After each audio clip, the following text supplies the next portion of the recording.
আসসালামু আলাইকুম। বাংলাদেশ সেনাবাহিনী প্রধান জেনারেল ওয়াকারুজ্জামান তার সাম্প্রতিক বক্তব্যের মাধ্যমে দেশকে সতর্ক করে বেশ কিছু কথা বলেছেন।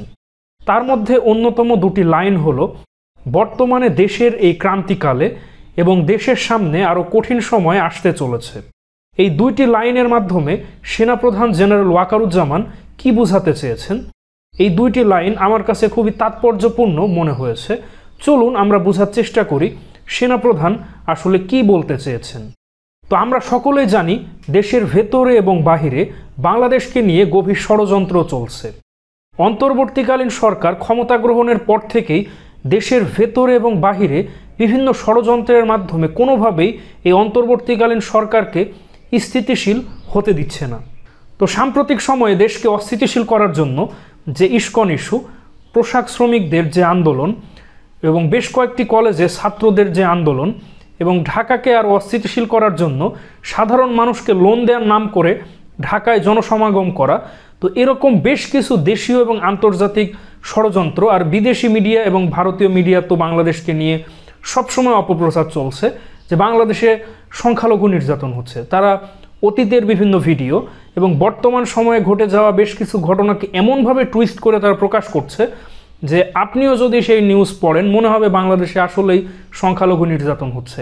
তারা কিভাবে অপপ্রচার চালাচ্ছে একটি নিউজ আমি যদি আপনাদেরকে বলি তাহলেই বুঝবেন। তো সাম্প্রতিক সময়ে ইস্কন নেতা চিন্ময় কৃষ্ণ দাসকে রাষ্ট্রদ্রোহ মামলায় গ্রেফতার করা হয় এবং আদালতে নেওয়া হয়। সেই ইস্কন এবং চিন্ময় কৃষ্ণ দাসের সমর্থকদের দ্বারাই নিহত হন সরকারি পক্ষের একজন আইনজীবী অ্যাডভোকেট সাইফুল ইসলাম আলিফ, যিনি একজন সরকারি পক্ষের উকিল, অর্থাৎ তিনি চিন্ময় কৃষ্ণ দাসের কিন্তু বিপক্ষের উকিল। ভারতীয় গণমাধ্যম এমনভাবে প্রচার করছে যে সাইফুল ইসলাম আলিফ তিনি হলেন ইস্কনের পক্ষের অর্থাৎ চিন্ময় কৃষ্ণ দাসের পক্ষের উকিল। মৌলবাদীরা ইস্কনের পক্ষের উকিলকে আসলে নিহত করেছে। তাহলে দেখুন তারা নিউজটাকে কিভাবে ঘুরিয়ে দিল। তো বাংলাদেশে যে সংখ্যালঘু নির্যাতন নিয়ে যে অপপ্রচার তারা আসলে এভাবেই করছে যে ঘটনাকে টুইস্ট করে দিচ্ছে।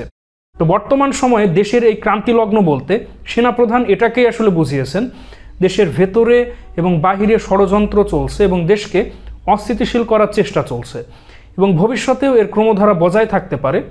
এজন্যই তিনি বলছেন যে বর্তমানে যে ক্রান্তিলগ্ন চলছে এবং সামনেও আরও কঠিন সময় আসতে পারবে। তো সামনে আরও কঠিন সময় এবং দেশের যে ক্রান্তিলগ্ন এর যে সমাধানের উপায় এটাও সেনাপ্রধান তার বক্তব্যে বলে দিয়েছেন। তো সেনাপ্রধান তার বক্তব্যে বলেন, আমরা যদি সবাই মিলে একসাথে কাজ করি ইনশাল্লাহ দেশের এই ক্রান্তিলগ্ন থেকে আমরা দেশকে উদ্ধার করতে সক্ষম হব। তো সেনাপ্রধান আমরা বলতে এখানে বুঝিয়েছেন সেনাবাহিনী এবং দেশের সাধারণ জনগণ এবং দেশের সকল স্তরের মানুষ।